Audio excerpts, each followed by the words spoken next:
All right. Certainly so. Take some time to ground. We have time for questions. We believe we have begin with Monica. And can they unmute themselves? No. Perhaps just click on her name if she's here. If you could unmute yourself, please try.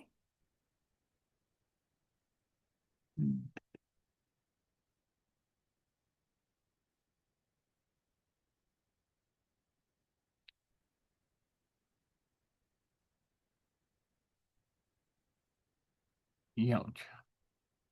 What happened? Nothing.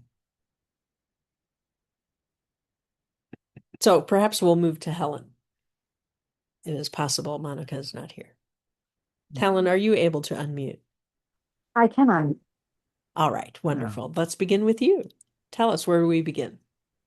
There's two things I want to talk about. Ongoing feelings about the housemate. Um, so it feels like, every week there's kind of another layer to go.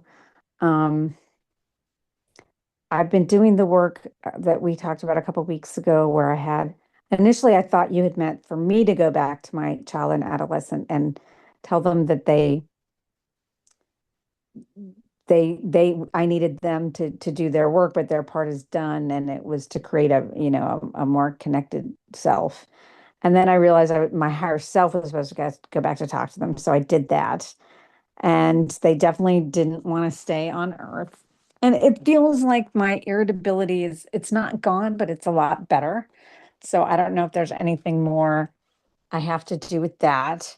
But it does feel like that shifted. And then uh, kind of what's going on more like in the last few days. So, um, I think I talked to you last week about how I feel like I always worried. My mother told me I was harming my brother, and I've always had this fear that I can harm people. So I've been trying to work to sit down with my housemate, um, to clear up any issues that she has because she's still not talking to us about the kerfuffle that happened over a week and a half ago now. And she just won't do it. And then on Friday, so I'm like, fine. But then on Friday, we were leaving for the day. And so I asked her to feed Sandy because Sandy doesn't like to eat until 4 or 5 p.m. It's 1 o'clock. It's not even anywhere near, time for when she's hungry. And she said, yes, she was going to be home. And then, I said, because we're going to be gone all day. So we finally get home at 9 o'clock at night. The housemate's not at home, and she has left the front door unlocked. She forgets to lock the front door, and she didn't feed Sandy at all. So I'm really mad. Harry's mad. I talked to her about it the next day, and she had no apology. Um, and I told her we have to sit down and work things out. And then, um, but like if she makes a commitment to the animal, she has to do it. So we rent our guest room for pet care when we don't have like if we travel or something. So we have a lower than market rate rent in return for pet care. And so this is part of the, agreement for somebody living in our house. And I was so mad at her. And then like she was not apologetic at all for leaving the front door unlocked. She was like, well, I decided to leave shortly after you left. And so I'm like, well, just because you left shortly after I did, you could just put some kibble in a bowl for her so she can feed and eat whenever she's hungry. If you make a commitment to feed the dog, you have to feed the dog. And like not locking the house. She was like, well, did something happen to the house? I'm like, well, no, but that's not the point. The house needs to be locked. We live in Washington, D.C. I don't care where you live. Anyways. And there was this real anger. What's happening is she's doing all these things to kind of like energetically sort of, I think, punch me. And then I get all wound up. And then I get Um, and then I'll meditate and I'll get to this point where I'm like, I've released my anger. I still care about her and I still love her. I just don't want her to live in the house. And so I get to, I've really been like her mentor and her almost her mother figure for the last year. And so I release this kind of frustration and anger. And then she does something like what she did on Friday, and then I get all mad all over again. And so, you know, she has the ability, or I'm giving her the ability to like get me all bent out of shape and angry. And so I've really been like, I was trying to talk to Jean-Francois, why is that? Like, why is it that I'm not? And the only thing I've come up with for this kind of last few days is like, I think there's some things about like, it reminds me of Mom and Edward, where um, they could never say they're sorry. They could never, like it's being around a child and I'm responsible for the child. And there's like Friday, I should have just gotten. So anyway, so I think like what she's doing is reminding me of them. So then I've been going and um I went back and I cut like when I try and cut a cord between my housemate and myself, it's huge. Like it's not like a thin string, like it's not a thin umbilical cord between her and I. It's like this big cord, and I take this axe and I chop it and I pull the cord out and on her side and my side, and I filled it with golden energy. I've been doing that every day, like yesterday and today, and I feel like I'm going to do it every day for like maybe a week. Um, and being very clear, she's not Mom or Edward. And so I'm just wondering what is it that is there something else that I am that needs healing that I'm not realizing? That, like why am I not staying grounded? I know I feel like I am living with a 5-year-old right now who's having a temper tantrum. And so I feel like I should just be able to let the 5-year-old have their temper tantrum and not get upset when they do something that's upsetting. So, all right. So absolutely. We'll probably the first thing to discuss is the cord that keeps showing up. So Yeah. for there to be a cord, you have to allow it. Hmm. So from a spiritual adult standpoint, okay, why am I allowing the cord? And really, if it keeps showing up, then the more pertinent question is, what is it that I'm agreeing to? What's the contract? What Hmm. have I agreed to be on my end and allow her to be on her end? So as you look to see, okay, what's this agreement? So just And take a moment and ask your higher self.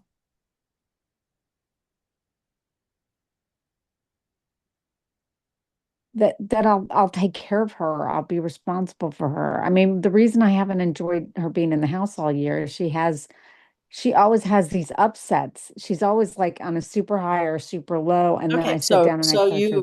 you've agreed that you'll take care of her. What is that supposed to guarantee in her? That's failing, of course, because contracts never really work. That she loves me, that she respects me and thinks I'm wise. Yes, and that she's a good girl, Hmm. that she's the nice version of herself. Hmm. So you see, it's not working because Right. the contract is a form of control. It's also has embedded in it shame that says that you're not enough and she's not enough. And so it brings your resonance down. So neither of you are free to be who you are. You're not free to relax and know that all is well and that you create your own reality. And she's not free to be whatever she wants to be because of the contract that says, well, you have to be nice because I promised to take care of you. How did that work with Edward? Oh, terribly. Yes.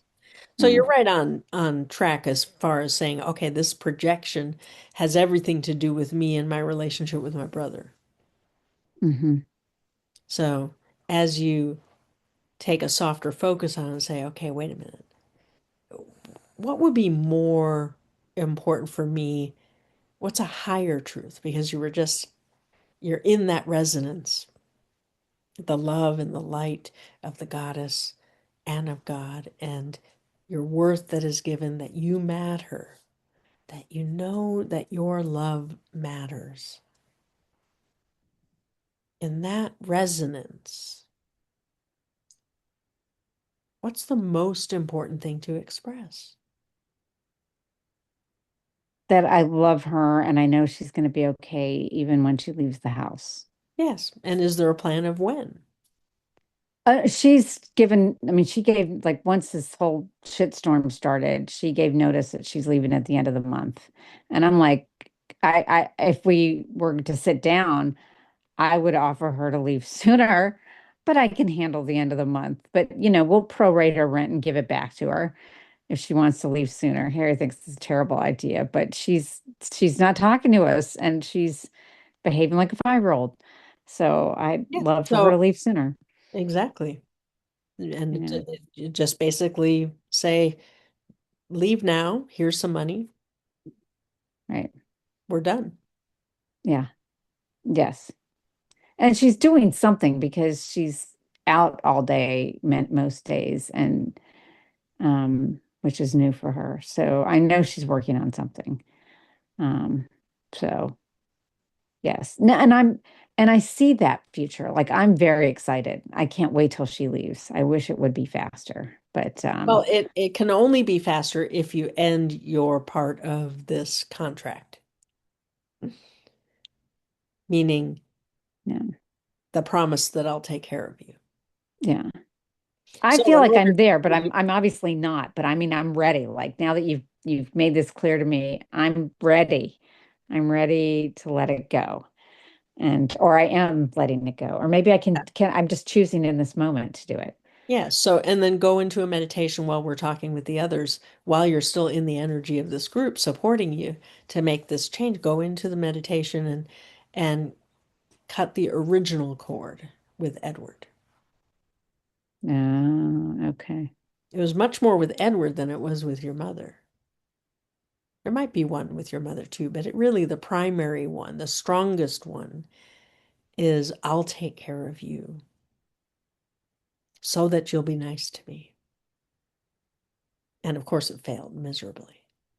But did I do that because he requested that? Or I mean, from the time I was very young, I have very clear memories of being in the living room with my mom and my dad saying, when we're gone, you're responsible for taking care of Edward.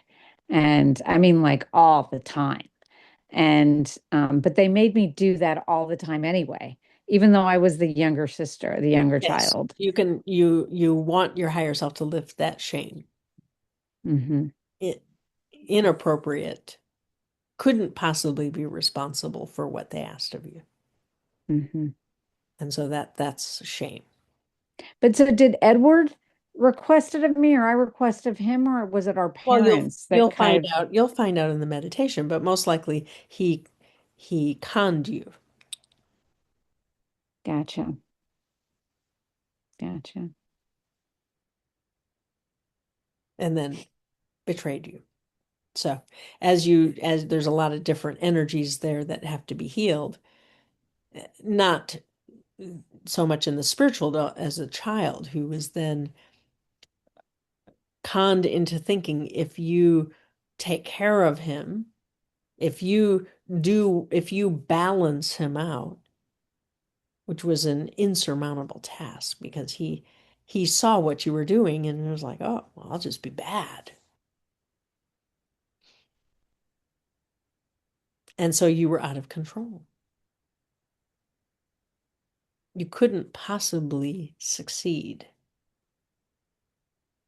And so there's pain there in the girl, in the little girl that you were. There's shame and pain. Shame because you thought you should have been able to do it.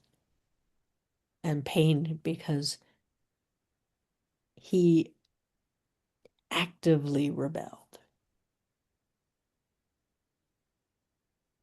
And you were just doing what he asked. So there's a deep level of betrayal there. Abandoned by parents, betrayed by brother. So I work with those dynamics. And you've healed so very much. This is really just taking care of, why am I projecting this onto my reality right now? Right. Because there's something in that event that your little girl needs to have restored to her. Awesome. Around That, trusting yourself and having intuition and knowing what's right and wrong, knowing, feeling like this was going to be a bad idea, but you didn't have anything to go on other than the parents telling you to do it. mhm. And then at the core of that loneliness, knowing that at the end of the day, you were all alone because you couldn't turn to them.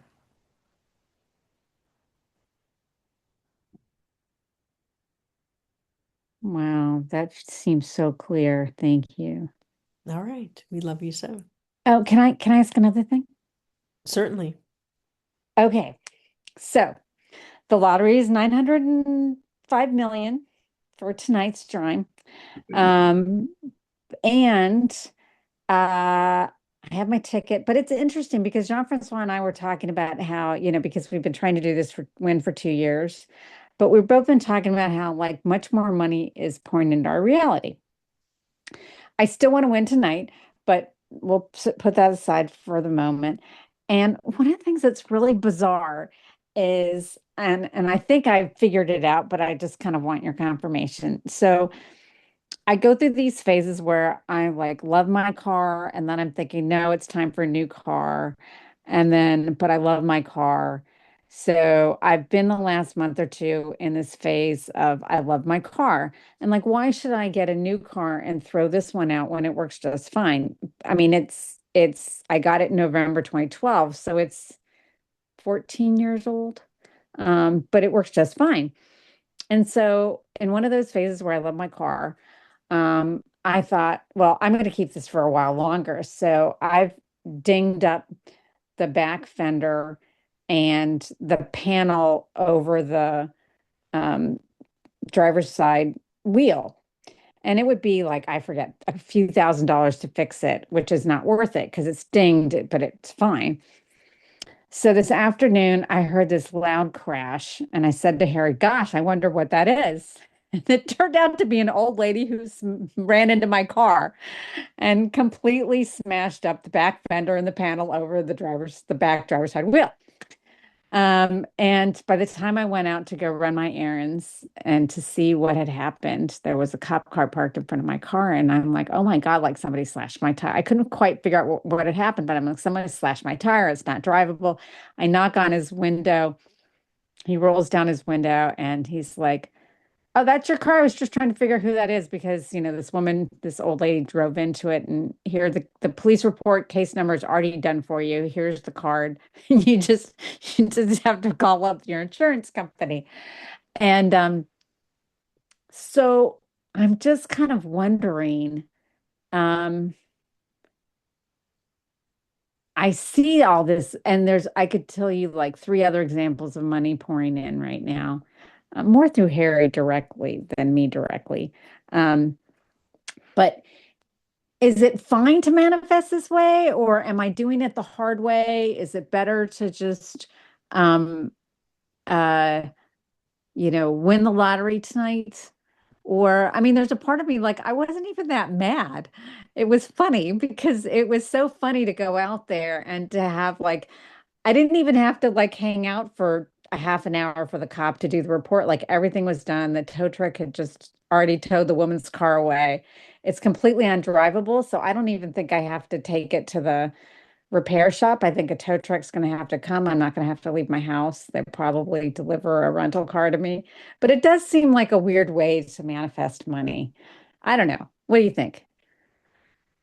And your image is expanding, and so your car goes. So as you let in, oh, I've been playing around with should I get a new car? No, I'll make this one last longer. I really enjoy it.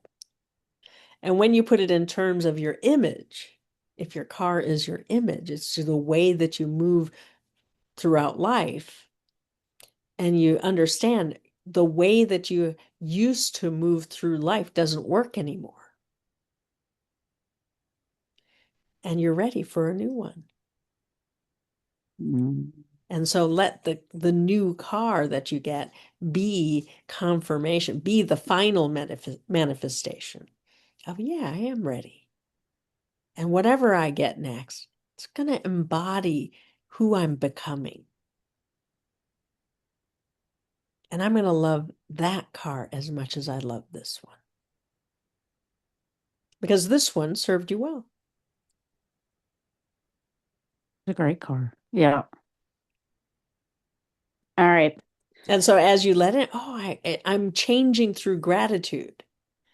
Because my gratitude, I'm allowing a new car. That's really the optimal way to change your reality.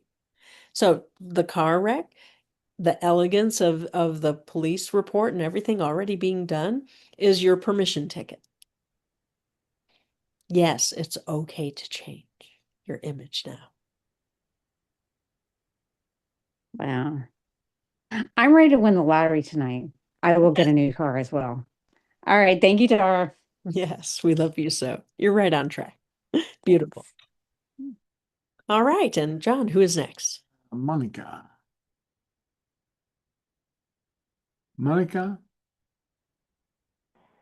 Hello, beautiful Tara. Yes, there That you is are. cool. Tell us, where do we Thank you, begin? thank you so much. I like what a beautiful meditation. I'd like to ask you. So when we have head of states in different nations, or um, I guess that we were built. You know, okay. I guess my question is, I'm trying to solve myself by explaining something. I don't really like to explain too much, but I do like to get to the point fast. I've always been like that since I was little. Not going to change my habit. Any input on that from my point of view, and as evaluating myself or looking at myself, this is who I am. This we have to make right choices, and so choices have consequences in the earth plane and afterlife. Cain is like one thing that I see in this human activity is like, oh, I have a lot of money, I'm going to escape and I'm going to go to heaven.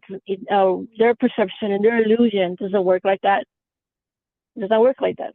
But going back to going back to what I was saying, I need to an input of how am I able to communicate more efficiently.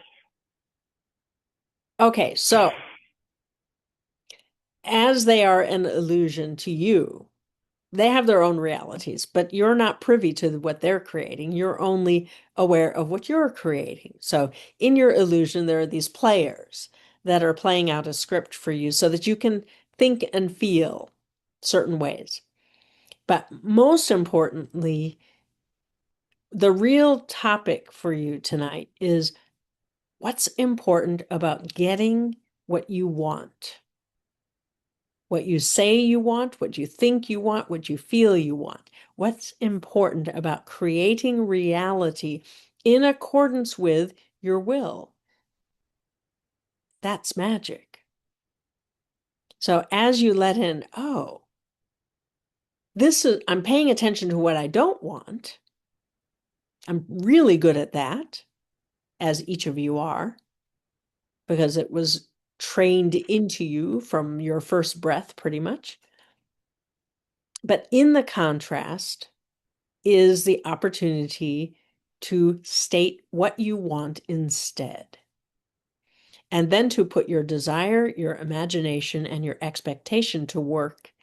And if You cannot change your raw materials. If you cannot shape them, you must change them. So if the only thoughts and feelings you have are negative, rather than continuing to try and shape those into the reality that you do want, you may need to go gather new thought, new emotion, new attitude, new belief, new choices, new decisions. And they don't exist in the here and now if you've been busy trying to shape the negative into getting what you want. It's just not going to work. So you need to lift your resonance, as we did with the meditation. And in that new resonance of loving yourself more, of valuing who you are, of knowing you matter, my imagination has impact. My desires matter. What do they look like when I have what I want? What do I look like? What do I experience? And what does this reality out here look like when I'm having the reality I want? Now, immediately what's going to come up is, yeah, but they're going to screw it up, or they're going to take something from me, or they're going to ruin it. Those are beliefs that are popping up for you to question. Is that really true? Can they actually dictate what I create if I'm the reality creator? So it's important to take that time to really question, are these thoughts that I'm having important to change? And how can I give myself permission to be free of them? Because they're not popping up for no reason. They're popping up because they're telling you, as we worked last week with really entering through a doorway, and you have this big backpack on of old stuff that you can't take with you. Doesn't fit through the doorway. You have to set it down at the door and then walk through. So important for you to let in, oh, what I'm seeing out here, yes, I should judge it. Yes, I should have thoughts and feelings about it. But don't stop there. If you're not feeling joy, if you're not feeling love, if you're not feeling good about yourself when you encounter that experience out there, bring it back into you and say, what do you want to experience instead?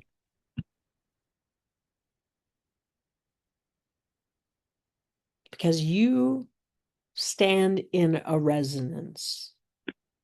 And when you dictate what that resonance is, it changes what's out here. Does that help? Yes. And I do have another question. Tara, as we clear paths, I do want you to know that, the significant other, you just look how the beauty of his heart that he has towards I, what he's doing to clear for our future, just sending him love, and may all things catch up. It's just been not pleasant that there were certain people that were messing with him, and periodically I caught knowing my skills and my education, of course, I'm connected. No one should go through that. It's not right. And I just want you to, I'm praising him, and I was praising him that I found true love. He's gone through a lot to win me, and I am excited about that. And I just not bragging that I'm the most perfect person. I'm going by my own experience. Just asking that may his heart be. As you remind yourself of who you are, then, and that resonance dictates the ultimate experience, as you bring forth that love and that light that you are, and you see him as being whole and complete as he is. As you let yourself know he has a higher self, also, you have a higher self. Together, your higher selves can work magic on your behalf. And so as you create that sense of we are protected by love, by light, by our higher selves, by God and Goddess, that is a belief, you see, that you build with the desire, imagination, expectation. You build that belief. I'm protected. I'm always protected because resonance dictates my experience. And as I choose love, as I choose light, I raise my resonance. And only certain things are allowed into that resonance. It's not a perfect thing. You're going to sort of dance in and out like a wave. But for the most part, you will find as you make that commitment to yourself to always raise your resonance, that your reality reflects that. Does that help? As you It's re-listen to it, beautiful. it will go deeper. The resonance goes deeper. I just would like you to just put in your hands. Thank you for loving me and loving the true source. Heidi believes it's a miracle, and I was just asking that, Tara. Everything. We love you so. Thank you. Love you too. Thank you. Thank you. All right, John, who is next? Henry. All right, Henry, please unmute. Hello. There you are. Hello. Thank you. Thank you for all this. Thank you so much. Yeah. It's all been about desire. And I had a very interesting week with What happened, John? Henry. You might have to unmute yourself again. What did you do, John? Yeah, accidentally You accidentally muted him. muted him. Henry, can yes, you unmute? There you are. Okay, start again. but I can't start So my it's video. so It's it's been distributed by the host. But oh, so can you allow the video, John? Yeah.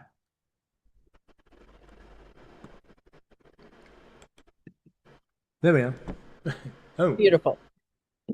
All right. no, it's got, John is operating with his left hand, so it's a bit awkward sometimes. right. Now it's All all right. right. So it's all about desire. Go ahead.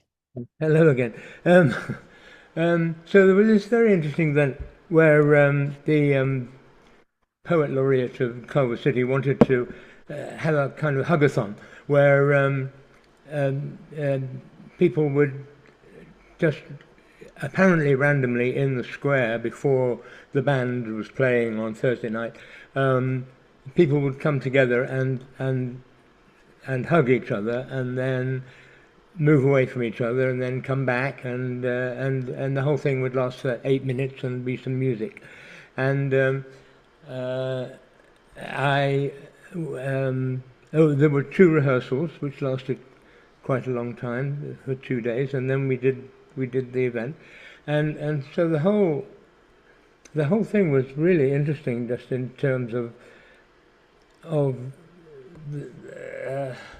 emotions. One of the things that um, she wanted me and my partner Elizabeth to start it, to lead it, um, because we were doing it quietly. We weren't in a kind of any sort of state about what we should be doing, and I felt very very calm about it. Obviously, I mean I know a lot about hugging, and it's.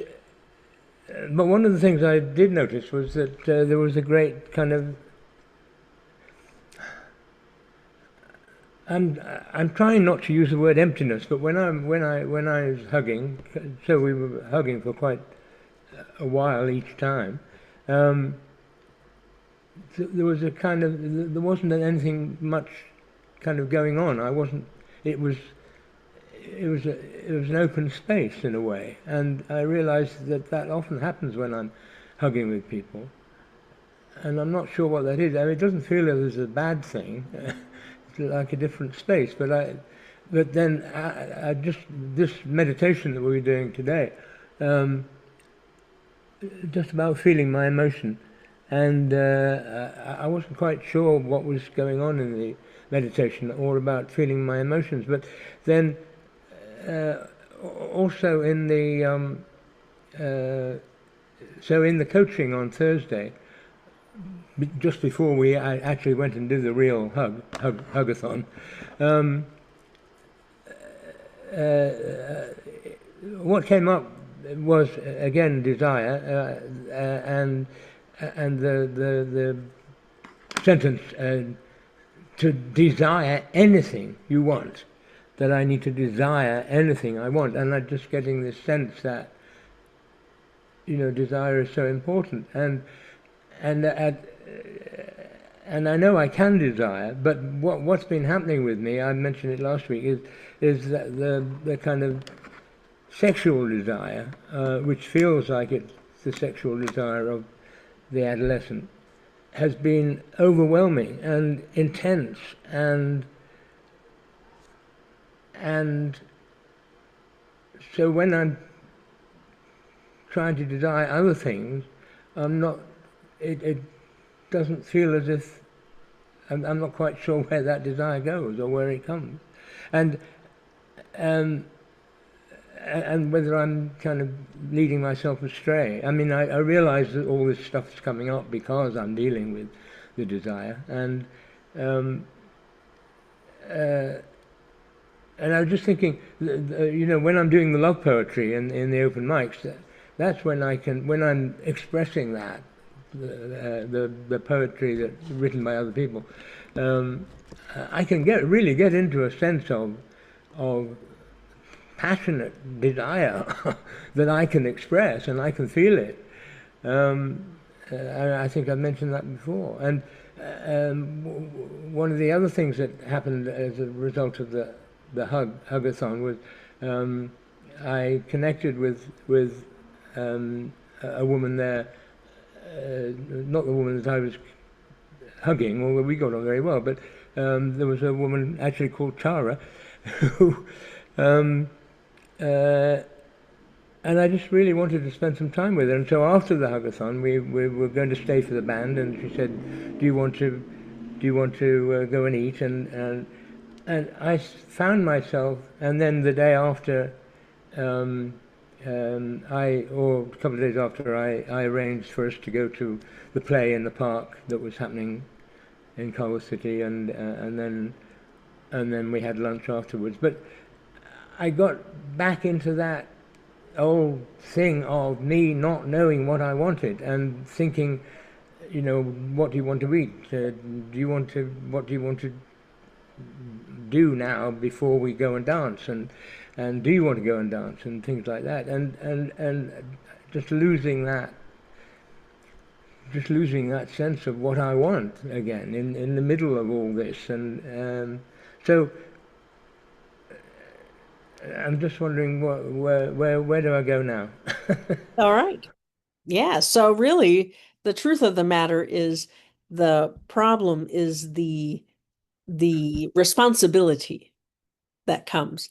So when you desire something, it's fine for you to desire just for yourself without any need to weigh in with anybody else. But as soon as someone else's desires weigh in, now it becomes a different conversation. Hmm. Will it be pleasing to them? Am I pleasing to them? Do I have to give up what I want for them to have what they want? Yeah.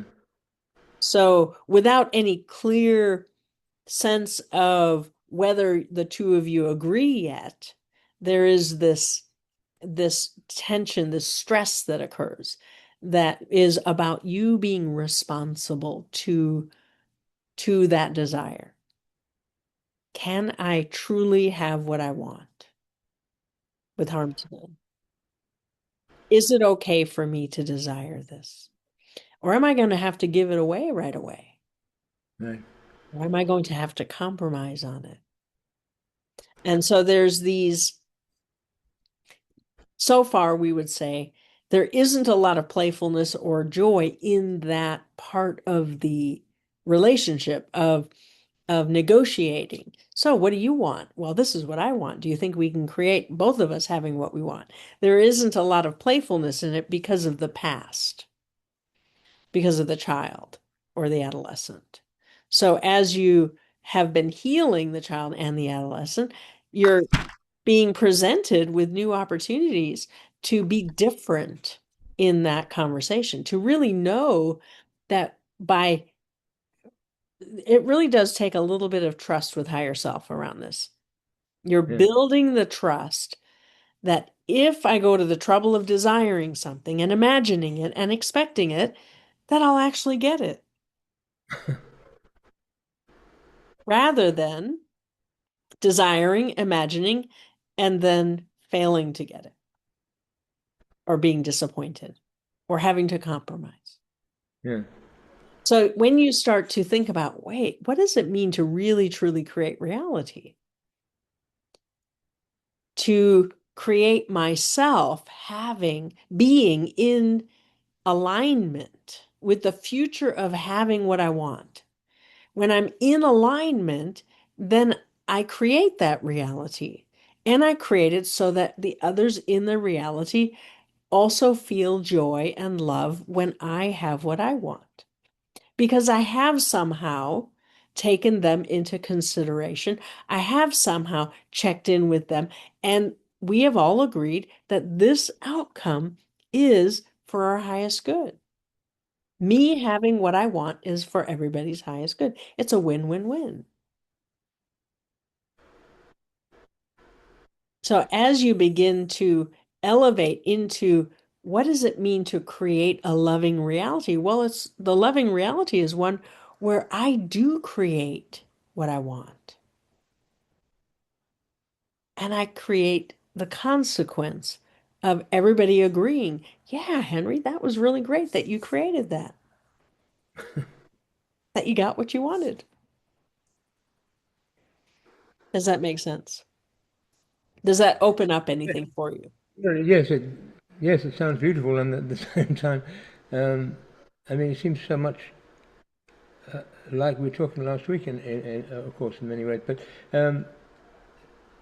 what comes up to me is that, well, I don't know what I want, uh, and then I'm saying, but And isn't it difficult to desire and imagine a future if you don't know what you want? yeah, And so what you need to do is bypass, because what's happened is you think you're causing the future by desiring, you're causing the future by imagining it.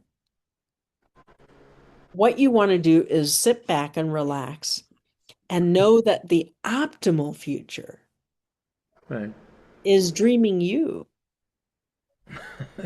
is imbuing you with the new thought and the new emotion and the ideas. And as you just let in the idea of what might I want doesn't come from right now. right, The you that has it already, who knows, yeah, we made a great choice. Henry, think about this. Desire this. Imagine this. As you let that, it's about trust in a lot of ways, trusting that mm, your optimal future is optimal. So we ask you to envision optimal being the most positive expression of you in the most positive expression of reality, with right, the most positive consequences as well. You can't possibly know what that is in advance, but you can enter that resonance yeah, and receive from it in advance. And then you let your ideas come. Oh, I wonder what this might be like, or I wonder if this could be interesting, or maybe I'll just step out the door and see who I meet. You've done that a few times. yes, I have been doing that. Maybe I'll change my plan and go to this event instead. Does that make sense? Yeah, So, and yes, it takes a lot of trust because the perceptions are being strengthened now, but they're not there where you see with clarity your way forward. It's not yet that you can clearly see that beam of light, a tractor beam pulling you forward. even though that is what is happening. But as you ask your higher self, expand my perceptions, expand my intuition, enhance my intuition, allow me to have beautiful thoughts. And as you're having positive thoughts and positive desires and positive expectation and imagination and all that, know that your higher self is dreaming it with you as well. You're not alone. Yeah. And Yes, so exactly. and so really you're at that point of which, wow, this stuff really works, but then I don't really know what I did because I thought I was causing it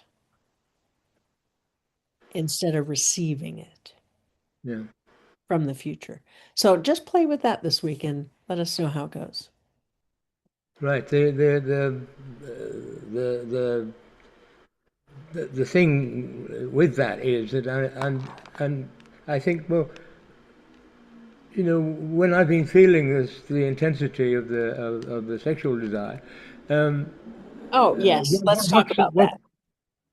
Let's talk about that. So really what's happening there yeah, is very common in as a spiritual practice.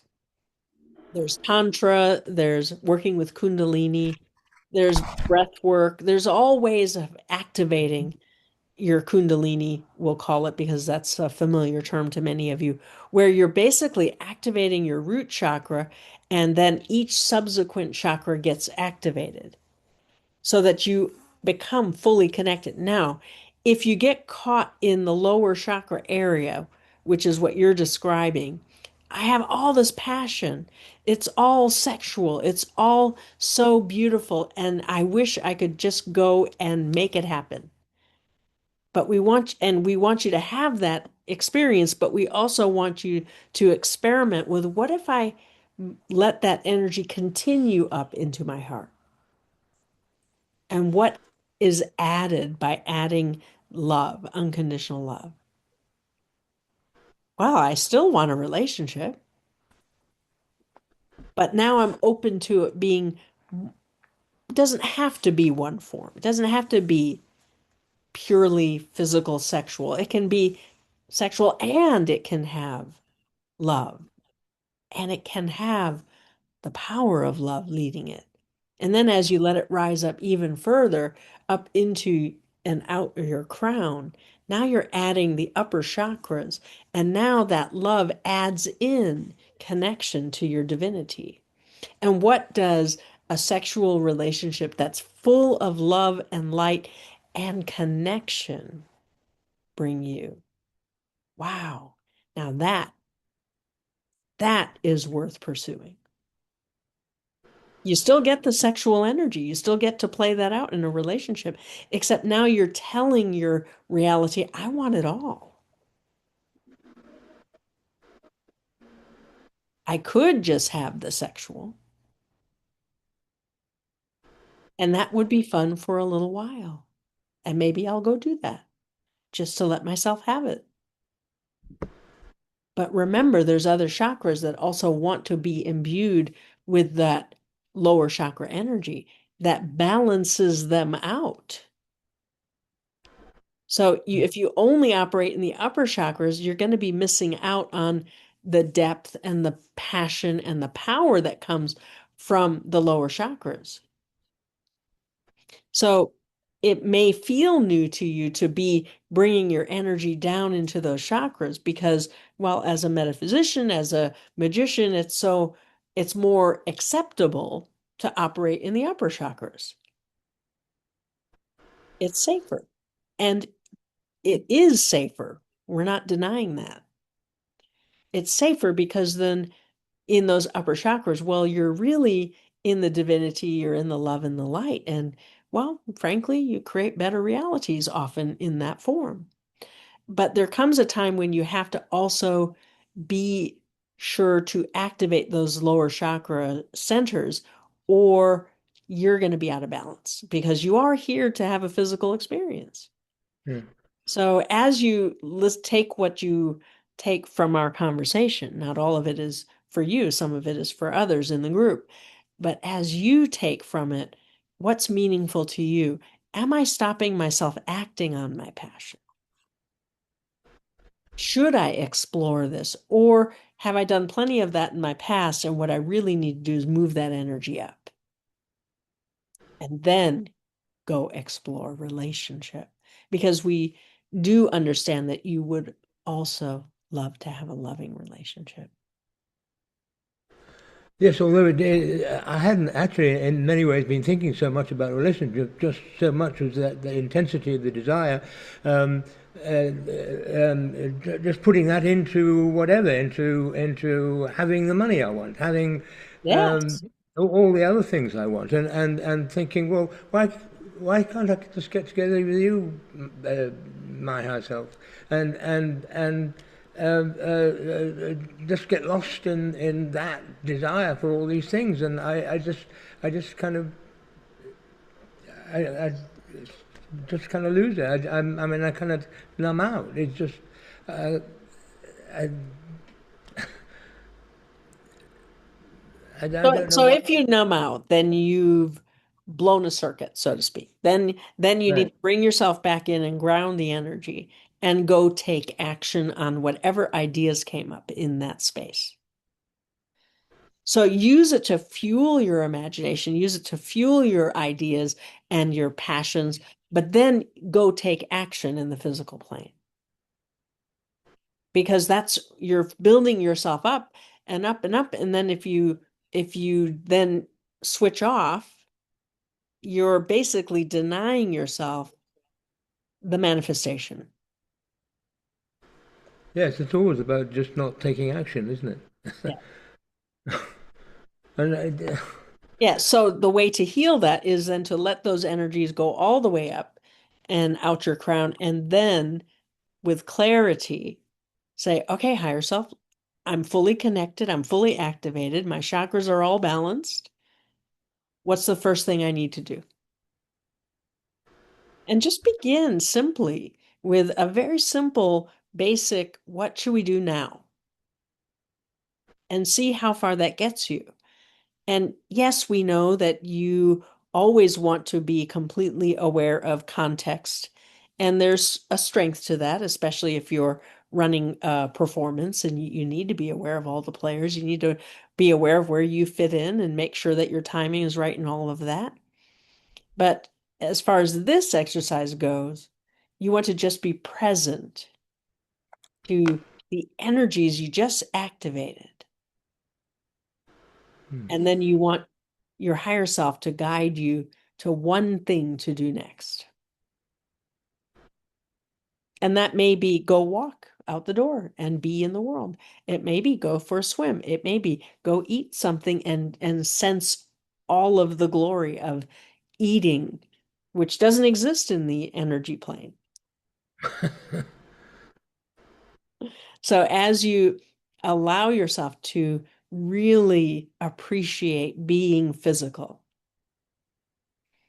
yeah, that has, yeah, that, yes, I have been opening up to thinking Yes, that. there's No, joy in there.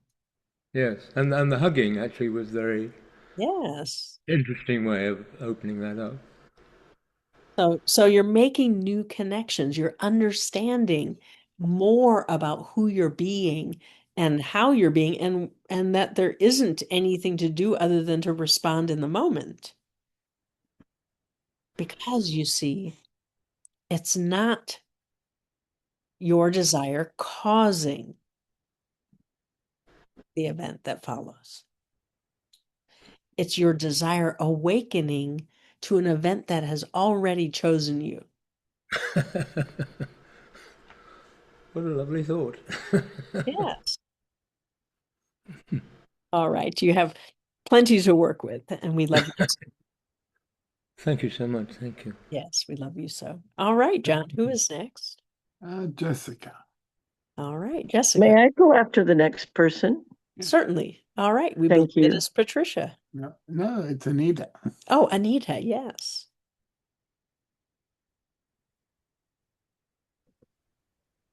Hi. Yes, dear one. Hi. It's been a long time. I was away for 3 weeks in Europe and Wonderful. it was nice. It was really nice, actually. Um, I have been dealing with this thing, but it's much more intense now. I have this, I hate to say, I always say the same thing, but it's like this incredibly roaring energy that's coming out of me. And I don't know how to handle it, what it is. I can't, even when I sit with it, I'm not 100% sure. A couple things. What I had kind of energy did you describe it as? roaring. I said roaring. Roaring. Okay. Yeah, yeah. That So makes it's more sense. really intense coming from my throat. I when I had talked to some time ago to Julian and Dolores, um, for years I was working on my throat chakra because it was just so clogged for a long time. I feel that's clearer, and even they thought that. And then they said it's now your heart. And so like heart chakra, I suppose. But a few things that are happening, um, a lot of things are happening, which I don't know. Just a lot of stuff in my house, a lot of things need to be fixed, like really big, expensive things, which I'm trying to keep under control. And my dog needs a surgery and blah, blah, all sorts of things are happening. And I left and then I had to come back to that. It is happening, but just trying to stay grounded. I had a rough year with my tennis, which was really upsetting me, and kind of, I kind of didn't do anything about it. And I had one captain come up to me and said, "Hey, I really need you," all that stuff, and I was really happy about that. And now she seems to not be saying that anymore. And other people have come and they kept me at the very bottom, and I'm playing with all these people that I'm I'm much better than, and it just feels like it's really stepping on my self-worth. But I'll say one thing that has kind of happened, but right before I left, I know I'm talking about a lot of things, but this I feel is something also about, like, we talked a lot about worthy, or you talked a lot about worthiness and stuff like that, and that is something I have struggled with deeply.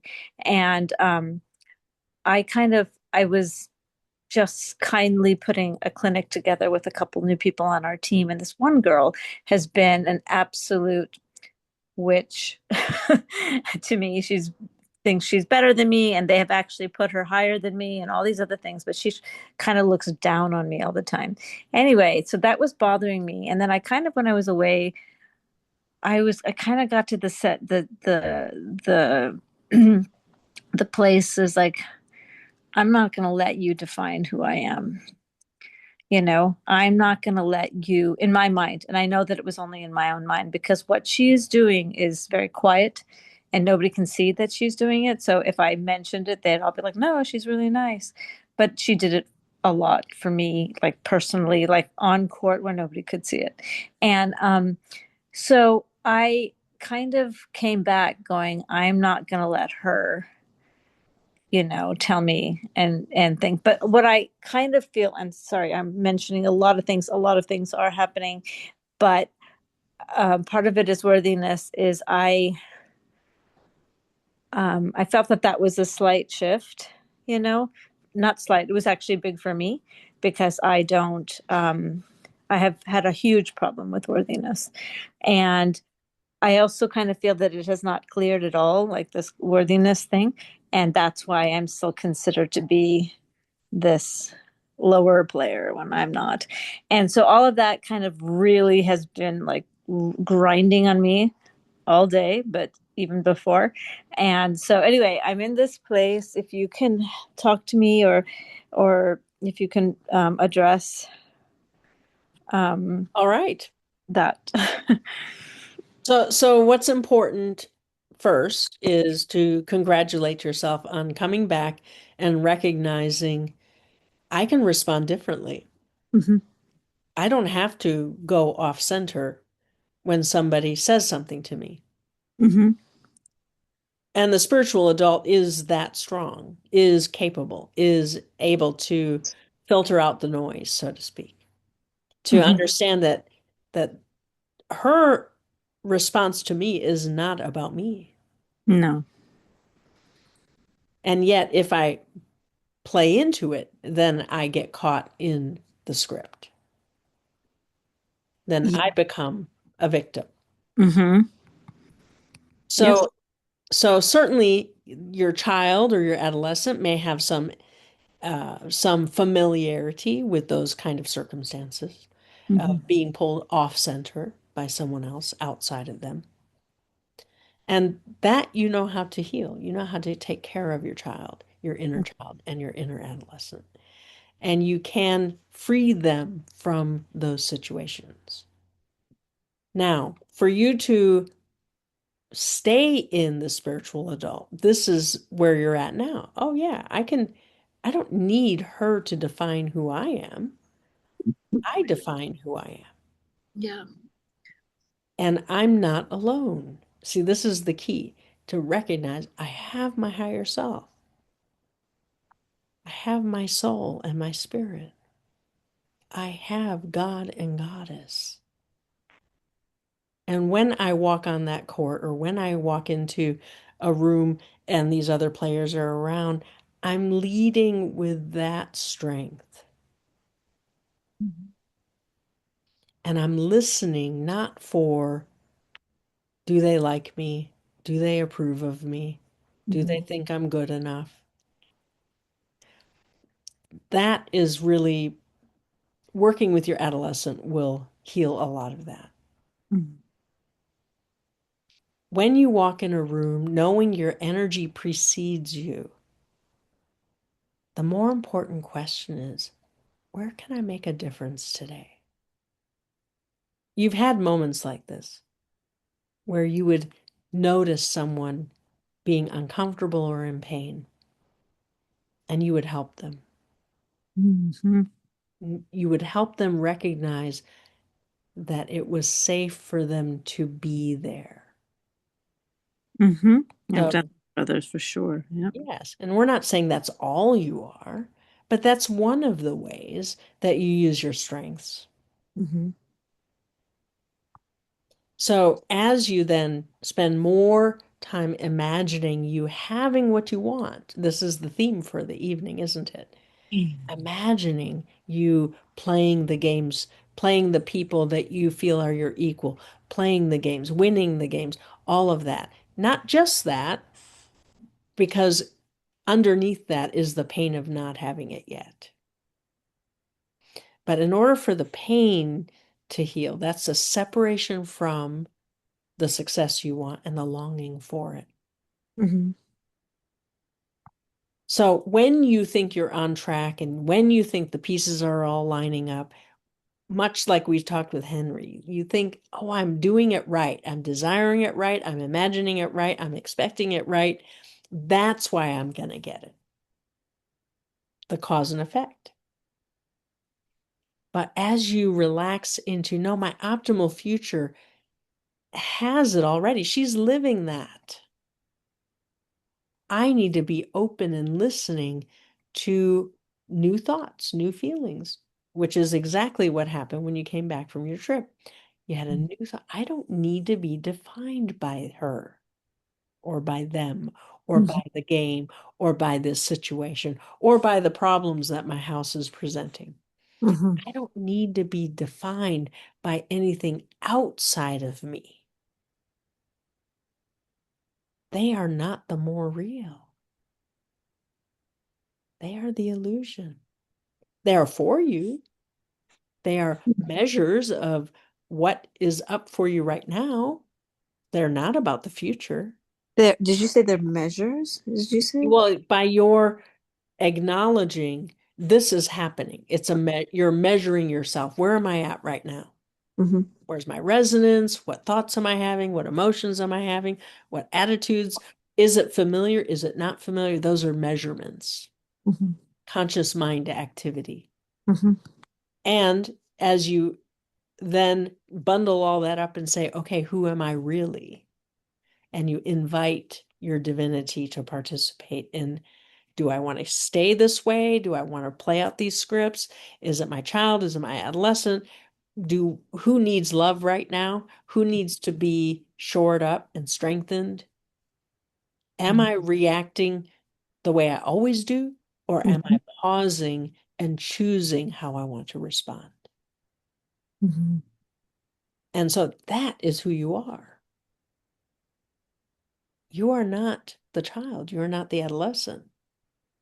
Doesn't mean that you're not triggered into them.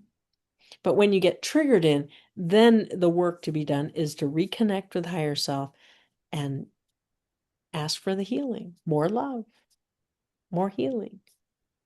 And that you know how to do. Mm-hmm. I So have another. now there's one more thing to address. And that is, how has it kept you safe Mm-hmm. to be, we'll call you the victim? The you that gets attacked, that is undermined, that doesn't get what you want. How is it safer to create the reality where you don't get what you want? That's your homework. How does it keep me safe to not get what I want? And that's not the spiritual adult.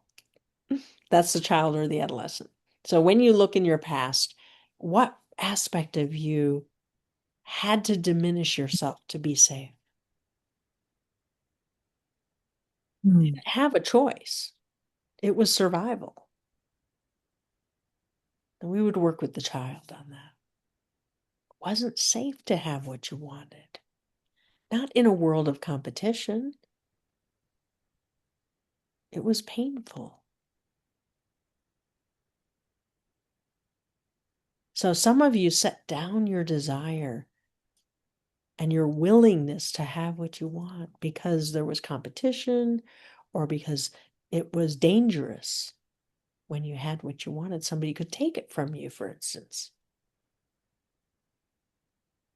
or someone could punish you for having it. And there could be better thans and less thans. If you had what you wanted, you were better than. If you didn't have what you wanted, you were less than. I also have, and I don't know if this is another aspect, but I've always been told by my mother, who's another interesting character, very difficult person actually, um, how incapable I was. And so I think when I get too close to, or sometimes I see these little glimmers of getting something, that seems to come up a lot. Is that just another child thing? Well, it's not just, yeah, it would be a label that would have become an identity. Yes. So then what there is to do is the image work, which we've may have spoken with you in the past about or to this group, where you have to say, okay, incapable. Or is that the word you just used? Correct. Yeah. Yes. So incapable would be the image. And then you say, okay, how in my life is incapable showing up? And you just write, or you type if you like to type. But basically just get it out of your head and out of your body onto paper or onto a screen Okay. with the intention you're just going to delete it later. You're not going to keep it or anything. Okay. But in expressing how much you identify with that, and where did it come from? What was the earliest memory? And then how did it show up later on? And what were some of the choices and decisions that were made to make that more real? Well, my mother said so. Of course it's real. Yep. Your mother probably also told you some other things that you didn't pay any attention to. Well, the funny thing about it was that she had made a comment about my son. And yeah, my boys were, spaced out and, didn't always do the homework and whatever. And I suffered as a mom, as many parents do. And but he suddenly started to like get really motivated and he was doing he's part of a startup that he's like doing amazing things, I find. And my mom says to me, "Oh my God, we never thought he was ever capable." And I thought to myself, "Oh my God, that's what she says to people." And she's my mother, so I thought that was just the truth and blah blah blah. And I'm like, I never thought that of my son. I didn't know what he was going to do. He was young and I didn't know what he was going to choose, but I never thought he wasn't capable. And I was like, oh my God, this is the language that she has beaten into me, literally. And so anyway, I don't know why I'm talking about that, but No, it's important. So now you have the yeah, source. yes. Hey, this is why I gave it so much weight. Yeah, it was constantly said to me. Yeah. Now, in regards to your son, well, of course you don't think of that of him. That's not No, who you truly are. I don't think he's that way either. Yeah, I know he has something for sure.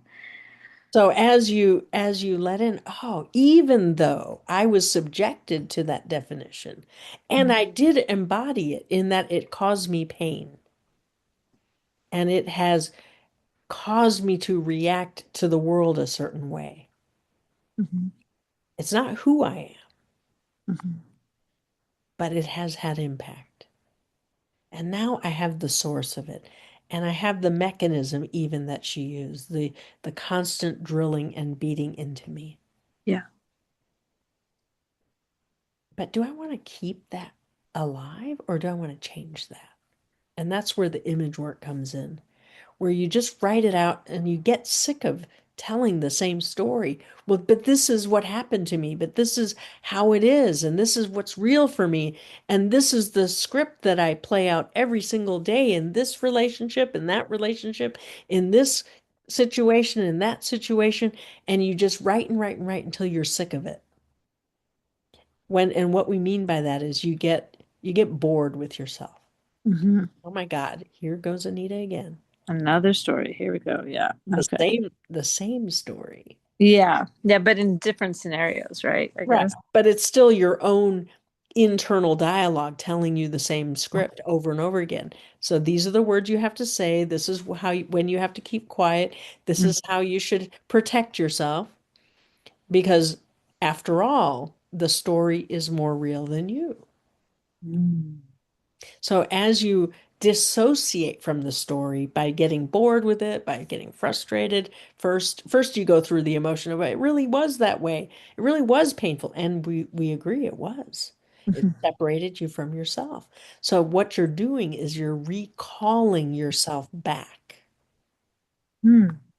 as you write it out, as you own it and claim it, and then recognize, oh my gosh, it was my mother, but now it's me. Now it's me doing it to me. And that causes more pain.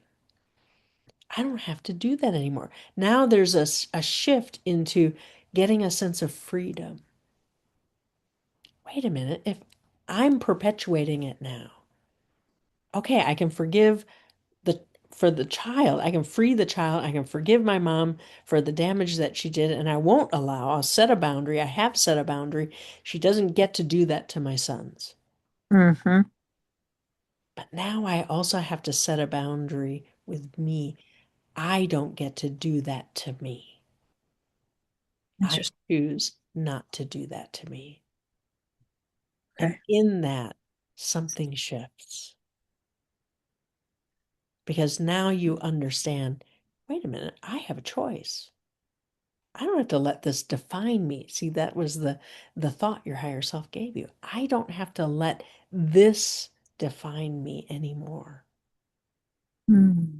And then you create a new word, something that has love and freedom in it, something that allows you to become more. And you can allow that to be gifted to you by your optimal future or by your higher self, whoever you feel close to. Mm-hmm. Just let it come. Let God, the goddess bring it to you. Whatever, just let it drift down as a word or a phrase, but within it, you just feel loved unconditionally when you hear that word. You said optimal future or my Your optimal future self, or or your higher self, my higher self. or God Goddess can be someone that you know is more than who you currently are Okay. in resonance, in ability, in magic, in someone you trust, someone most likely in the unseen realm. Mm-hmm. Okay. And then you expand on it. Okay, well, if this is who I'm going to be, what does that mean? And then you start creating meaning. You make it real for you by allowing yourself, well, if I'm this word or this phrase, How do I respond to myself and to the world? And just take some time. It doesn't have to be very serious. It can be, well, how am I going to respond when I hear from my boys? How am I going to respond when I talk to my mom? How am I going to respond to people in the tennis club? How am I going to respond from this resonance? This place from this residence. Okay. Okay. And you I, begin to build the idea. It's not instant. You don't suddenly come out fully formed as some Academy Award winner. uh, right. Yeah. It comes as ideas, as it's a creative process. You're literally creating yourself from the ground up. Mm-hmm. And so you can be discreet. Don't tell everybody about it. Just tell someone who matters to you, or tell nobody until you've manifested more of it in your reality. It can be your secret for a little while, but eventually it becomes who you are, and it's just part of how you express yourself, you see. Mm-hmm. And the illusion reflects it. Mm, that would be nice. Yes. That makes sense that it could. So, one other thing in regard to all of this, and maybe you've addressed it, and if you have, you can maybe maybe help me to understand this, is I think part of the, I don't know if you're able to talk about this energy that's coming up. I don't know if it's just anger or Oh whatever. yeah. Just anger. No, no, it's much more. It's that rage that comes from not being you, Hmm. thinking you don't have permission to exist, thinking that your voice doesn't matter. Think it's being invisible Yeah. is a form of rage. But this process we just described with really saying no to who you learn to be from Okay. your mother, that's going to handle a lot of this. Okay. And so if there's rage around having to be invisible and silent and quiet Yes. and perfect and acceptable, socially acceptable and all that stuff. Uh-huh. And of course you choose physics and spirituality and all the things that ruffle everybody's feathers. So interesting Yeah. choice. Doesn't really fit into tennis, but that's okay. So Yeah. you're clearly not compliant, is Mm. what we're saying. There's No, but it, clearly yeah. plenty of you Mhm. expressing yourself that's saying, I'll be acceptable over here, but I'm not going to give myself up. No, I'm not going to be part of that. I will. Yes. It actually So, keeps me very quiet because I can't be who I really am. Which is, it's hard for me to find people that actually. I have to go to these spaces like here in order to yes. And so do there's a that. sense, there's a sort of pain in that. Maybe. And it's not uncommon Yeah. Yeah. I as don't. people are transitioning from what, how do I create what I want and how do I be who I want to be? And Hmm. where is it safe for me to be who I am? Hmm. And so the world has needed to change a whole lot for you to feel that, oh, maybe I can come out of this sort of self-imposed safety, Hmm. which was required. In the chauvinism, it wasn't acceptable to be who you are. No, But that world is crumbling. it is. It is. And it is becoming, having groups like this here and there in your life where you get to be who you are. You get to be the healer you are. You get to be the light and the love that you are. Mm. You get to be the wise one that you already are. Mm. And so part of it is desiring more of that. I just really want my whole life to be that. And as you've been expanding, it is showing up where your sons are responding differently. Mm. Conversations you have are different. The world, your opinions about the world are shifting and changing, and the way the world is responding to you. Not everywhere. In tennis, there's the competition thing. Yeah. It Yeah. is bringing up stuff and pain from the past from with your mother. Absolutely. Yeah. And tennis in itself. In tennis. Yeah. Yeah. So as you heal that with your mother, Okay. No, tennis but will also change. I've also had things in tennis that have been repeated. But one thing I wanted to ask is that, with this woman that I talked to you about, and she's the one that I'm concentrating because she's the one that I've had to deal with lately. I've realized that when I kind of got to that stage where I'm just like, I am not going to let you do this to me. Right. And I don't know how to react to her. I'm not like this. I normally am I try to be kind and nice and whatever, even if people are crappy to me. But this one, I'm just like, nope, I'm not going to even engage with you.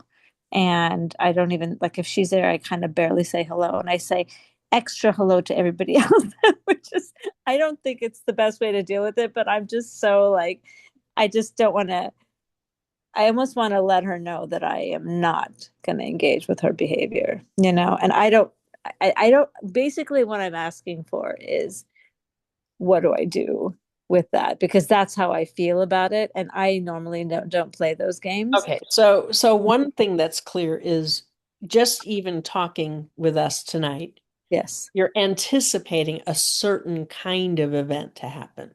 No, no, I see this woman all the time. What do you mean by Yeah. that? Well, every incident that has happened up until this moment Mm-hmm. is validation of that's how it is. Okay. So when you really let in, wait a minute, I'm completely ignoring the possibility for a different future. Oh, okay. I'm So, really, mm-hmm. I'm surviving my anticipation of pain in the future because it was painful, because it was whatever the impact was, frustrating, angry, humiliating, whatever.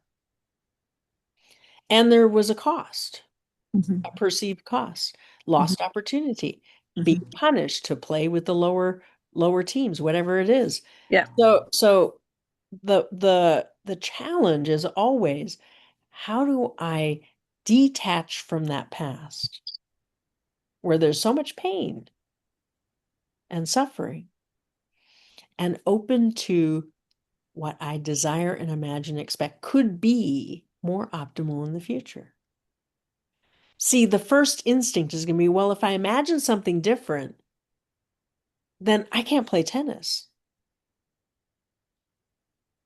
But that's not true. Yeah. I don't think that's true, but But you tell yourself, I can't, I just have to survive this so yeah, I I can don't. play tennis. Mm-hmm, mm-hmm. So you need to dissociate, saying, no, I get to have tennis in the future, but I get to have it the way I want it to be, the way I have memories of how fun it can be. I can build those in. Mm-hmm. And there's an optimal future me who's free of that drama, who's playing tennis for the joy of it, Mm-hmm. Okay. because it's what I love. Mm-hmm. And if I lead with love, my resonance will attract to me other people who love to play. Mm. And right now, you're not with those people. No, only not in the league, but I play socially, and I've had some really nice people that there because they're not part of the league, and actually even good players. And I'm so surprised that they want to play with me, And I'm like, my God, I hope this lasts. But the And league, that's for you to dream. But we can assure you, when you end the competition with your mother, it's a it will, competition with my mom. your child agreed to be small Okay. so that who could be great? Yep. That's a competition, isn't it? Yeah. So as you heal that, as you change that's that entire reality, rescue your little girl from that, and your higher self will take her again and again and again, as many times as it is needed, because there's pain there. And she set down gifts that she has to restore. So What does that mean? that means she agreed not to be things, not to be powerful, not to be outspoken, not to say what was on her mind, not to care, not to love unless it was appropriate. There was a lot she gave up. Now you've restored a lot of it along the way. So you're going to see her set it down. You're going to say, wait a minute. No, no, no, no, no. You're going to need that. You're going to need that caring. You're going to need that compassion. You're going to need that discernment. You're going to need that willingness to play the game Mhm. without getting hurt. Okay. And you're going to lift her out of her past. You had that past. It has served you. You have become who you have become. Not because you should have had that past. You just happen to have it, but you can rewrite it along the way. But for her, don't leave her there. Don't leave her with the angry mother who's beating her with her words. She needs to be rescued. And that's part, because you have been healing, that is why you came back and you said, I am setting a boundary with this person. Mm-hmm. I will not be defined by her. Tell That, your little girl, you're not going to be defined by your mother's words. oh, And really let that be real for her. okay. And how do you let that be more real? Well, give her the mother that would be unconditionally loving. We know human beings cannot be that way. They're not perfect, No, they're not. but she's in a parallel reality. She can have that. Yeah. She can have all the love, all the care, all the nurturing, all the support. Yeah. And when you let her have that, something changes in you. Mm-hmm. And it becomes easier for you to imagine a reality you want. Does that help? Yeah, a lot. Thank you. Oh my gosh. You're right on track. And really, this is just the last bit. But because it means so much to you, It's big. Yeah. yeah, Mm-hmm. there's a lot of weight around it. And when there's a lot of weight, usually you're also helping a lot of different lifetimes. So Okay. as you know, okay, I can do this. I have my higher self. I've got the goddess. I'm okay. We can do this for the benefit of this lifetime and all the others. Okay. So just by doing this, does that automatically, or do I need to make that intention? No, it's already in the works. As you heal it in you, it heals in them. Okay. Wow. Thank you so much. That was amazing. Thank you, Tara. Yes, we love you so. Love you too so much. Beautiful. And we thank you for your vulnerability. So beautiful. Thank you. All right. And so, Jessica, are you next?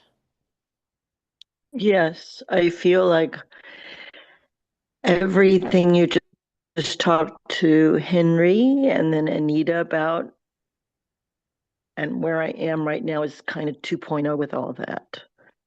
I, even in the meditation, I felt like I couldn't, I feel my resonance is so off right now. And I was just visiting a friend that I feel, because I was so off, that she's deciding not to be friends with me. She's not responding to me. And it's a reflection of me rejecting myself, is what I feel. But I got really triggered by it. So, whatever you can talk to me Yeah. about this. So what we sense at the core of it is I'm all alone. Exactly. And similar to what Anita is dealing with is the I'm all alone is a protective place. So the original event was one where you couldn't decide anything else. But now, as the spiritual adult, there's a cost to it. It costs you to have that thought. It separates you. It Mhm. causes pain. The cost is too great. So as you are able to reconnect with your higher self and say, look, lift this from me. I'm done. I'm done with feeling all alone because I'm Mhm. not in the unseen realm. I'm not when I'm connecting with nature and the beings and all my unseen friends. I'm not alone. So I need to heal the original loneliness. Now, you may have to go to the very first original lifetime where you broke off with God Goddess, where you began with courage the journey to individuate. That original lifetime of separation was in effect the most painful, because you just come from being fully connected and you didn't really understand what it meant to choose to separate. Mm. Didn't really know what the consequence would be. But here you are now in the Mm. lifetime that is most conscious and, in a sense, is acutely aware of being all alone. At the same Mhm. time, you have built over the years relationships with the unseen realm that where you cannot deny it. I'm not really alone. I'm not. I never was. Mhm. It was an illusion. But because of the pain, it's still getting your attention. Because of the holding on to the pain, Well, or not so just much. because it's there? Yes, it's just, it comes with the I'm all alone. As soon as the thought is I'm all alone in this, I don't have anyone to talk to. Nobody understands me. I don't know what I'm doing. I don't know where I'm going. I don't know what's next. That sort of, on the surface, it seems like, well, that's not a big deal. But in the depths of I'm all alone, you tap into all the times, all the lifetimes that where you were all alone. So, Mm. yes, are you healing all your lifetimes? Yes, you are. Do you Uh-huh. only need to heal it in this lifetime? Yes, this is the one to heal it in. Uh-huh. This is the one where you take the stand and you do what Anita, a version of your own of, I will not be defined by this anymore. Right. Now, for you, it is intersecting with a time in your life where you, in your family structure, you almost feel like you're the last one standing. Right. I don't really have anyone I can lean on. They're gone. And so that's contributing, and that's the child and the adolescent who are suffering. They need to be reassured that this is not their reality. In their reality, they can have the parents, they can have a sibling if they want a sibling. They can also be an only child if that's what she desires. Let her have it the way she wants it. But heal it in the child, heal it in the adolescent, and then turn to your, what do I want to create next? What's important about this friend? I love her very much, and I find her very wise. And is there any Uh, reason why you feel rejected or alone at the moment? well, like I said, I was just visiting her, and I feel like I don't know who I am right now. I'm in such a transformation, that I feel like I'm talking and focusing more on what's wrong instead of what's right. And she's not someone who wants to hang out with that person. And maybe it's more giving you space. Maybe it's understanding that this is a decision-making point for yourself, that Mm. you have to go through your own internal mechanism of choosing something new. I think, Tara, that's what scares me the most is that I know it's a reflection of how much I'm rejecting myself. You're hearing it as rejecting you Uh-huh. instead of giving you space. So the pain of being alone is coloring everything. Uh-huh. You can't hear it any other way. I'm hurt because I'm rejected. I really am all alone. See how it keeps getting back down in there? Takes you right back down into it. Right. So you can't even hear, wow, she's really wise. She probably knows I'm I need to make some decisions for myself, that I need to process what do I want next? And that she can't really help me with that because it's an internal process. So here's the wise person saying, I'm gonna give you some space. And instead of hearing it as, yeah, I'm gonna go do my work. Oh my God, she doesn't love me. She's rejecting me. I'm all alone. You see the difference? Mm-hmm. Now, we're not saying that maybe she did say the words, you really get out of here or whatever. We don't know, but No, she didn't. we sense that you're projecting the pain of the past, and it can't be interpreted any other way than your story says. Mm-hmm. So as you let that in, oh, well, if it's my story, I can write a new one. Mm-hmm. Right. And if I can't think of the words right now, I got a higher self who can help me. I've got an optimal future self who's figured it out already, has the stability she wants, has the environment she wants, has the support she wants, has the connection that I want. She has all of that. Me in the near future has all of that.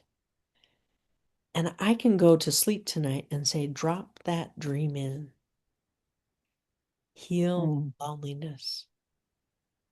Mm-hmm. I need connection. I need to know I'm not all alone.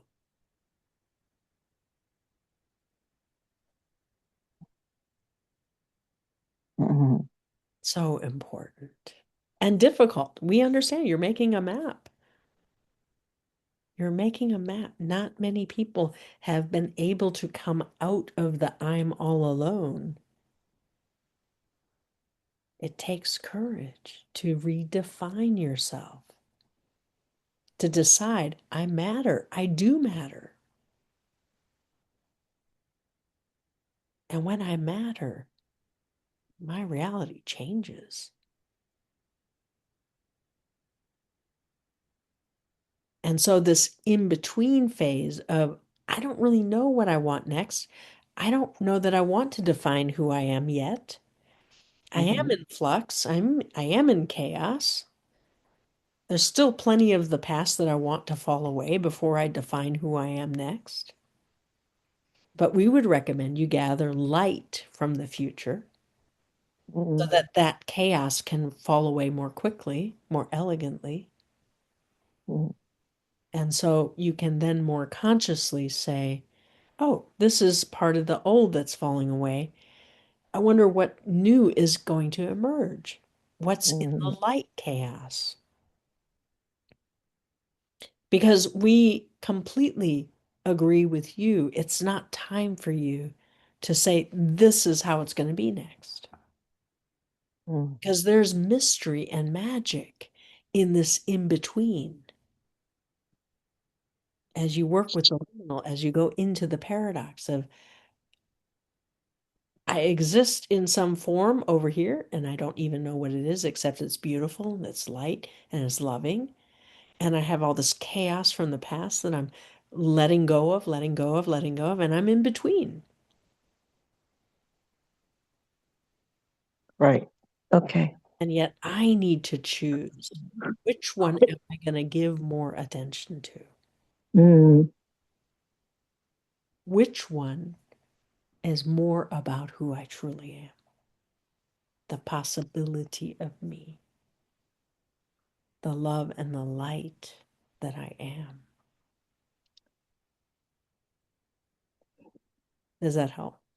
Yes, totally. Mm-hmm. Thank you so much. Yes, we love Exactly you. what I need to hear right now. Thank you. And you're right on track. You're right where you need to be. And as you just let that, all the magic from the meditation tonight, integrate tonight as you sleep, tomorrow will be more clear for you. And yet, don't pressure yourself to make decisions about the future. Open to the future. Build that communion because you need to weigh in. You're the conscious one. You have the choice. And yet, why choose if you don't know your choices yet? Optimal future here, optimal future there. Further out is the optimal future in the new world. They can send you gifts from the future that help you assess, what direction do I want to choose next? All right. We love you so. Thank you.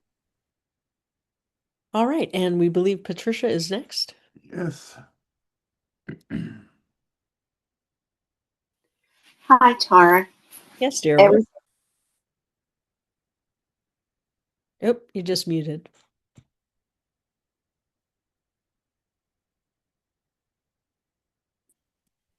am I there? Okay. Yes, now we can hear you. Everybody's sharing and your responses have been so helpful. Just beautiful. Um, I and in this, just listening this evening, I just feel like I've made a major shift because a couple of things. Things are continuing to break down in my reality.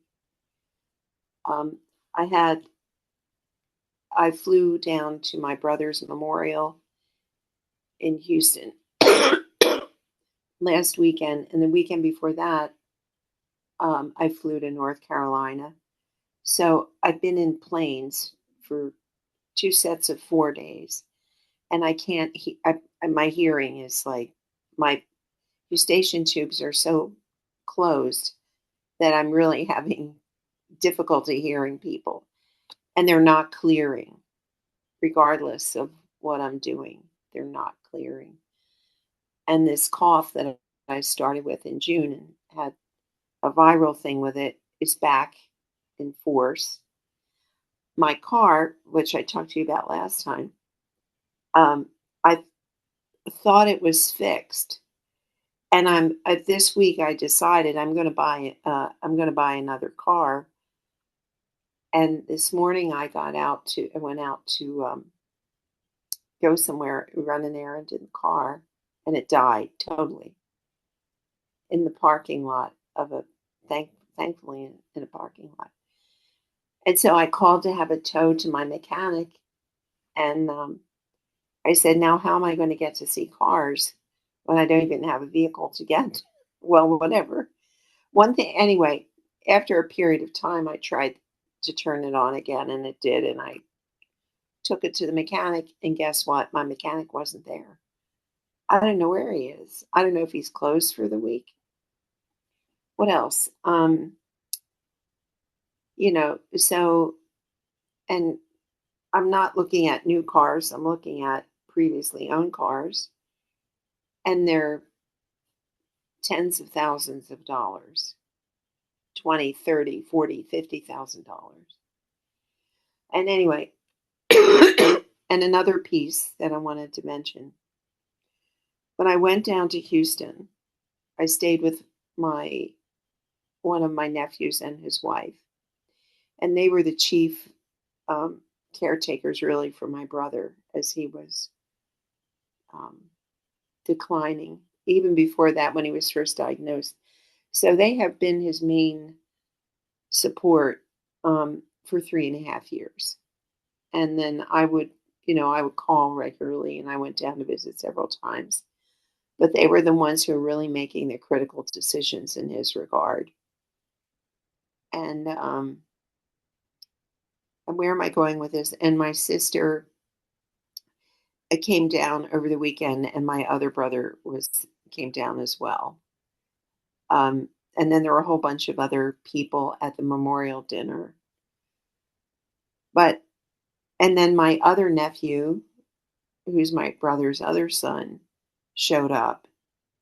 And he's had a very difficult path in life. He's chosen So anyway, there was a lot there for him. Um, anyway, and I realized that where I was coming from is, oh, let me help you. Let me be the one you talk to. Let me, oh, I can listen. I can feel your feelings. I will be the compassionate one. I mean, I wasn't even, I just had myself framed as my job was to heal everybody. And I thought that was really my purpose. And it just became clear to me while you were talking to other people that, holy crap, that is such a position. Yes, it's arrogant, but it's savior. Do I really want to dedicate my whole life to my job is to do that for other people? Or do I want to create abundance for myself so I don't have to worry about $40,000 to buy a car? I don't know if I'm making any sense. And then something else came up. But the thing is, I really felt like I was being authentic with people. And I really felt a new intimacy with my nephews and with the daughter in law, and anybody I had contact with. I felt like I was being authentically me and genuinely interested in people, which I am. Um, and then there was a moment where my sister, which she has done in the past, I was just we were doing this thing together, that my brother and sister and I, and all of a sudden, without warning, she loses it and makes this direct attack, verbal attack. Oh, you always are thinking other things. You're always thinking other things, she said.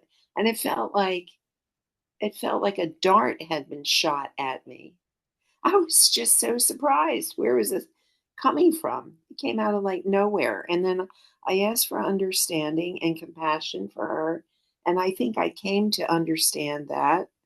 And she's been jealous of me since I was born. Okay, I get it.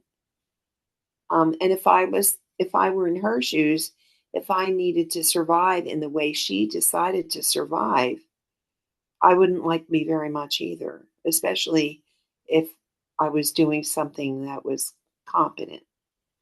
So I don't know. I really want, like in this, I want to draw a look. Listen to me. I'm losing my voice now. I want to draw a line in the sand and stop this savior program and start having fun and creating what I really want, which is stuff. I want nice stuff. I want a beautiful car. I don't want to settle for a car that is old and needs fixing. And when you said earlier about how you move through the world is your car, I can give you, I could notate to you the story behind each of the cars that I've had and how each one of them was a reflection of how I thought I needed to fix myself. And I'm done. I am so done. Anyway, how do I get my how do I get these clogged up ears and throat and whatever? All right. So being with family is very triggering. And so we commend you on flowing your grace, being the light, being the love, being compassionate. All of that was coming from your true self. As you Thank let you. that in and say, yeah, I really did make a difference. I am a good listener. I do care about these people. As you let that be more real than your sister attacking because of her jealousy or whatever was coming up for her. She was Mhm. also reminded of childhood or whatever and was playing out some script. Now she is your illusion also. So for Mhm. you, it did trigger you. So it's important for you to go be with your child and let her know she doesn't have to play that out anymore. Mm-hmm. You don't have to have the past of being born into a jealous environment. Because there were things that you couldn't be because of that, and there were things you had to be because of that. Yeah.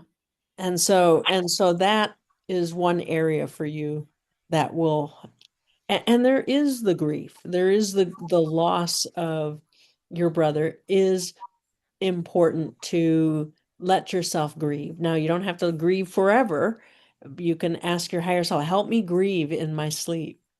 Help me connect with my brother in the more real so that the new relationship with him at the energetic level, with the soul that he is, comes and flourishes in my life.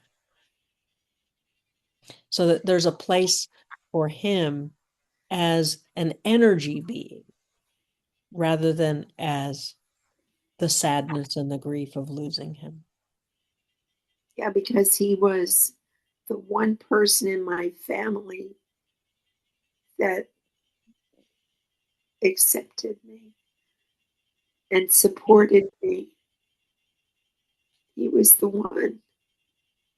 And I do miss that. I mean, he's been around here. I felt he's been here. He's been here with me.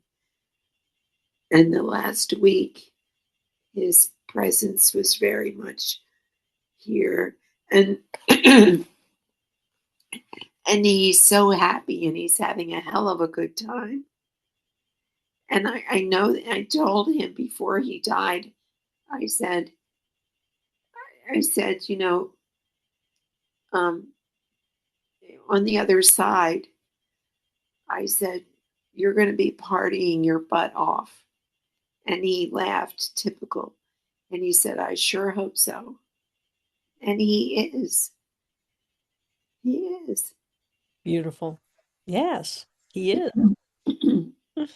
And so for you to restore the joy is the key.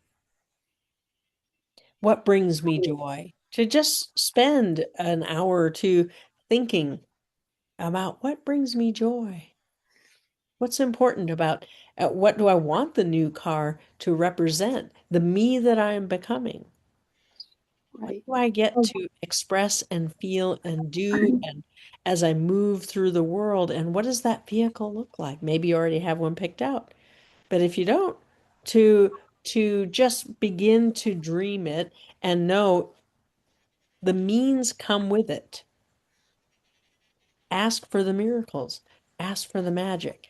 I don't know how I'm going to create it yet. Seems like a whole lot of money.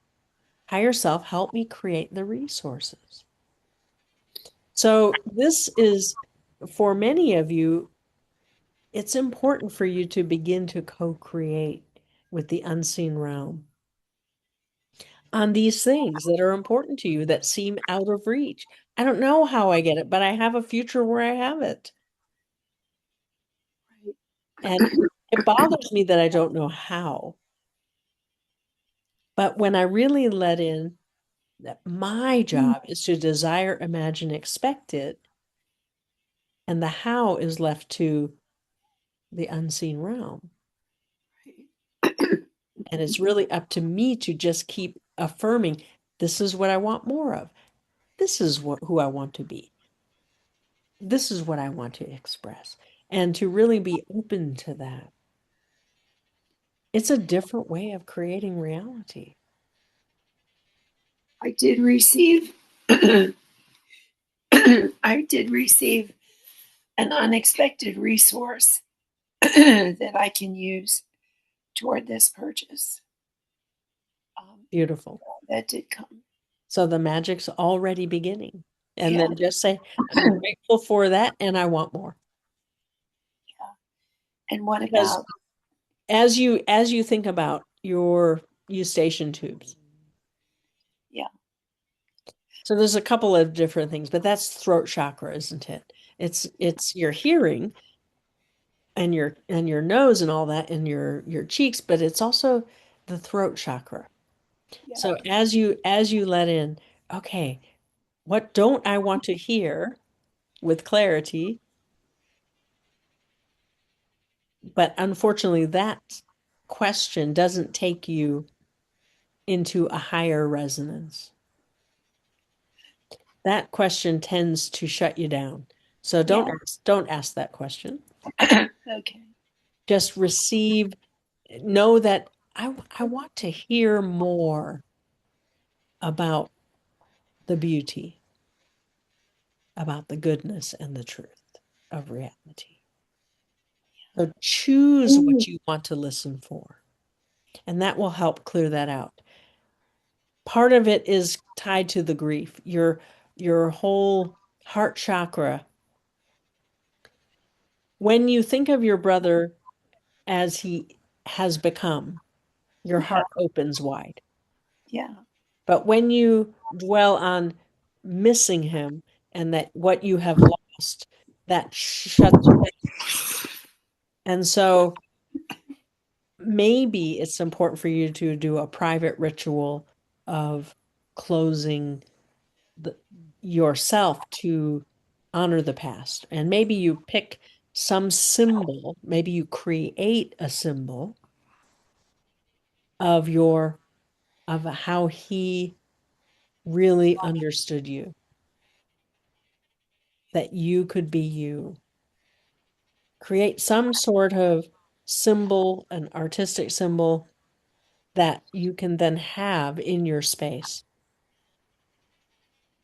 that honors him and honors you and makes you whole.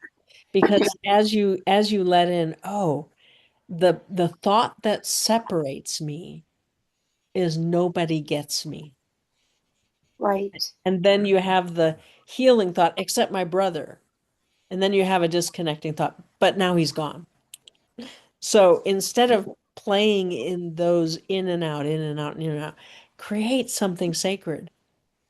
Use the creative force that's within you, the healing energy that is flowing through you to create something special that honors you and your brother and that relationship.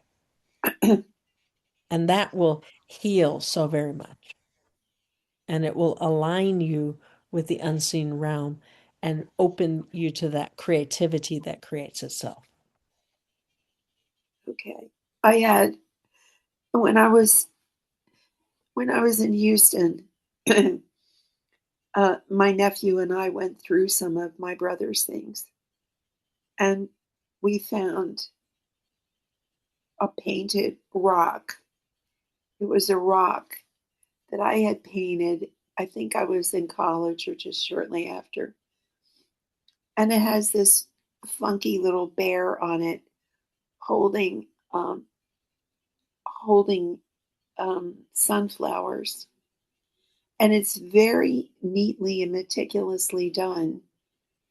And I signed my initials at the bottom. And then I remember painting it over with nail polish so it would be protected.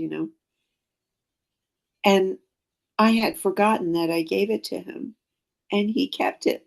And it was in this chest, like a treasure chest that you would put on top of a dresser, and you'd have like cufflinks and different things in it. And he had it all these years. So my nephew said, why don't you keep this? I said, no, you guys can have it. And, because they were saying, take anything you want. And then I thought, yeah, I'm going to keep it. So it is a symbol, and I never did another one. It was just a thing. I think it was a thing that was kind of going around in the world at that time. And I just thought, oh, I like that. I'll just do that. I mean, I would do anything artistic. If I saw it, I would just do it. And but I had given it to him. Beautiful. Yeah, it's and what's funny about it is, or what's ironic, I guess, is that it's this you could imagine this was a big, goofy bear. Well, my brother was a big, goofy person. He wasn't really goofy, but he had a goofy sense of humor. And he was not a small person. He was a big guy. So it does sort of symbolize him. But anyway, well, thank you. That's so Absolutely. helpful. Wonderful. Wonderful. Thank you so much. Yes, you're right on track. And give yourself that space to heal the grief and to just heal, to let the light in, the light from the future. Yeah, I will. Thank you Beautiful. so much. Love you so. All right. And so we come to a close.